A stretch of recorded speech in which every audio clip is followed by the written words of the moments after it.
Bonjour Audrey. Bonjour Raphaël. Et on va continuer comme hier à parler des ambitions territoriales de Donald Trump, non plus sur le pétrole vénézuélien, mais cette fois sur le Groenland. Toujours du point de vue de l'environnement, puisque paradoxalement, c'est le réchauffement climatique qui rend ce territoire polaire intéressant pour le président américain. Oui, tout à fait. Dimanche dernier, voici ce qu'il disait aux journalistes. Nous avons besoin du Groenland pour notre sécurité nationale. C'est tellement stratégique. En ce moment même, le Groenland est couvert par des navires russes et chinois partout.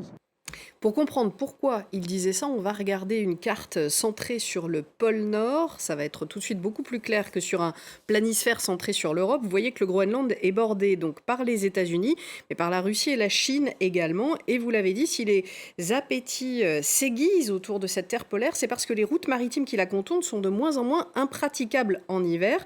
Jusqu'ici, elles gelaient une bonne partie de l'année. On les voit en hachuré. Avec le réchauffement climatique, eh bien, cette période de l'année où les navires ne peuvent pas emprunter ces deux routes maritimes se réduit comme peau de chagrin. Et ces routes, elles pourraient être praticables toute l'année avec le réchauffement climatique ? Eh bien oui, c'est ce qu'une étude révélait hier. Elle est parue dans la revue scientifique Nature Géosciences et ces chercheurs sont allés étudier une zone dans le nord-ouest du Groenland. Je vous résume, mais ils ont conclu que les roches qu'ils ont prélevées dans cette zone étaient exposées à la lumière du soleil il y a 11 000 ans. Ce qui veut dire qu'à l'époque, le Groenland était vide de glace. Or, c'est une période où la température de l'atmosphère était de 3 à 5 degrés supérieure à celle d'aujourd'hui dans la zone, ce qui devrait être à peu près le réchauffement à la fin du siècle, donc au Groenland.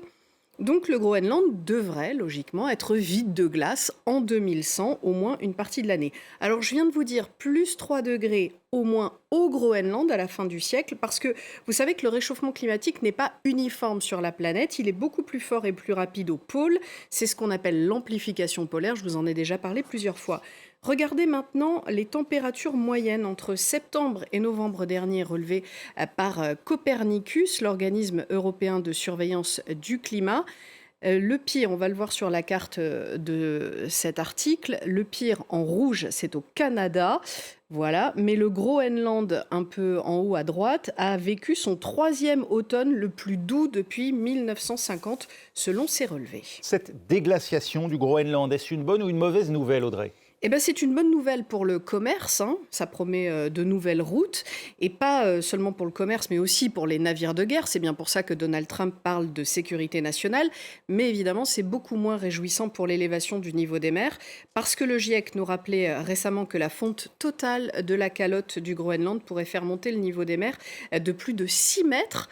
Pour l'instant, par comparaison, on est à moins de 10 centimètres depuis le début des années 90.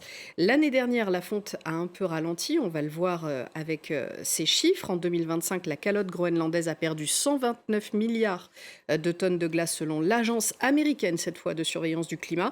C'est moins que la moyenne de 219 milliards de tonnes de ces 20 dernières années, mais c'est tout de même un rythme assez soutenu. Et puis ça pose aussi un sérieux problème pour la biodiversité, parce qu'en tombant dans l'eau, cette glace venue de la terre groenlandaise ajoute de l'eau douce à l'Atlantique Nord. Ça va booster le plancton, mais les espèces qui s'en nourrissent ne seront pas forcément là au moment où il sera disponible, ce plancton. C'est comme partout, le réchauffement climatique perturbe le rythme biologique des espèces. Merci Audrey, c'était élémentaire avec Audrey Racine. Restez avec